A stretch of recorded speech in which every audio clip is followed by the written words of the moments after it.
तो आपका स्वागत है हमारी एक और नई वीडियो में। दोस्तों आज हम एसएससी एमटीएक्स एग्जाम 2023 के जनगणना 2011 से कुछ इंपॉर्टेंट क्वेश्चन करने वाले हैं जो कि आपके एमटीएक्स एग्जाम में बार बार पूछे जा रहे हैं।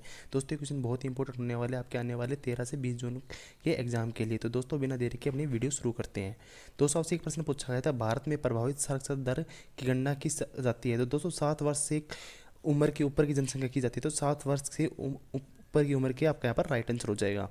दोस्तों अगला प्रश्न आपसे पूछा गया था कि किस राज्य के अनुसूचित जनजाति की जनसंख्या सर्वाधिक है। दोस्तों सबसे ज़्यादा अनुसूचित जनजाति मध्य प्रदेश में पाई जाती है। तो मध्य प्रदेश आपका राइट आंसर हो जाएगा।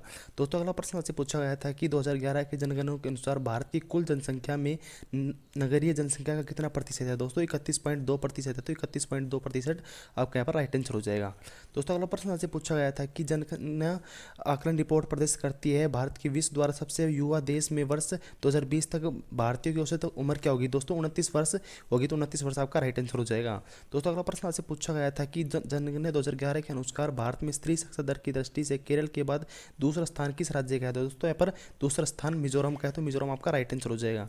दोस्तों अगला प्रश्न आपसे पूछा गया था कि 2011 की जनगणना के अनुसार भारत के शहरों में रहने वालों की संख्या लगभग कितनी है। तो दोस्तों यहाँ पर आपकी 37 करोड़ आपका राइट आंसर हो जाएगा। 37 करोड़ आपका राइट आंसर हो जाएगा। दोस्तों अगला प्रश्न से पूछा गया था, भारत की जनसंख्या में ऋणात्मक वृद्धि दर किस दशक में देखी गई थी। दोस्तों ऋणात्मक दर 1911 से 1921 में देखी गई थी। 1911 से 1921 आपका राइट आंसर हो जाएगा। दोस्तों अगला प्रश्न आपसे पूछा गया था कि जनगणना 2000 के अनुसार देश में सबसे अधिक घनत्व में से किसे दर्ज किया गया है। तो दोस्तों यहाँ पर सबसे अधिक दिल्ली का किया गया। तो दिल्ली आपका राइट आंसर हो जाएगा। दोस्तों अगला प्रश्न आपसे पूछा गया था कि उस राज्य का नाम बताइए जिसमें घनत्व सबसे कम है। तो दोस्तों यहाँ पर आपका अरुणाचल प्रदेश आपका राइट आंसर हो जाएगा। दोस्तों अगला प्रश्न आपसे पूछा गया था कि 2011 के अंतिम जनगणना परिणाम के अनुसार भारत में घनत्व क्या है। तो दोस्तों 382 वर्ग किलोमीटर है। तो 382 वर्ग किलोमीटर वाला राज्य कौन सा है। तो दोस्तों यहाँ पर आपका उत्तर प्रदेश राइट आंसर हो जाएगा। दोस्तों अगला प्रश्न आपसे पूछा गया था कि राष्ट्रीय जनसंख्या नीति 2000 के अंतर्गत जनसंख्या में स्थिरता प्राप्त करने का लक्ष्य 2045 से बढ़ाकर कर दिया गया है। तो दोस्तों यहाँ पर 270 कर दिया गया है। तो 2070 आपका राइट आंसर हो जाएगा। दोस्तों अगला प्रश्न आपसे पूछा गया था कि 2011 की जनगणना के अनुसार किस राज्य की साक्षरता दर नीचे से दूसरी है। तो दोस्तों यहाँ पर आपका अरुणाचल प्रदेश है। तो अरुणाचल प्रदेश आपका राइट आंसर हो जाएगा।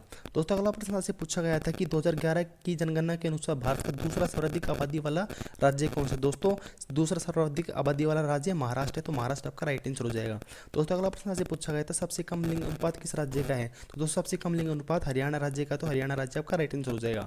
दोस्तों अगला प्रश्न आपसे पूछा गया था सबसे कम लिंग अनुपात किस केंद्र शासित प्रदेश का है। तो दोस्तों सबसे कम केंद्र शासित प्रदेश दमन दीव का है। तो दमन दीव आपका राइट आंसर हो जाएगा।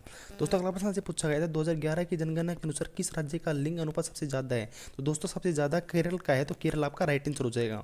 दोस्तों अगला प्रश्न से पूछा गया था कि 2011 की जनगणना के अनुसार किस केंद्र शासित प्रदेश का लिंग अनुपात सबसे ज्यादा है। तो सबसे ज्यादा पंडुचेरी का है। तो पंडुचेरी आपका यहाँ पर राइट आंसर हो जाएगा। दोस्तों अगला प्रश्न आपसे पूछा गया था कि आज़ादी के बाद भारत में पहली बार जनगणना कब हुई थी। दोस्तों आज़ादी के बाद 1951 में की गई थी। तो 1951 आपका राइट आंसर हो जाएगा। दोस्तों अगर आपको वीडियो अच्छी लगी तो लाइक करें, शेयर करें, सब्सक्राइब करें और कमेंट से कैसी लगी। Thanks for watching. मिलते दोस्तों नेक्स्ट वीडियो में। जय हिंद, जय भारत।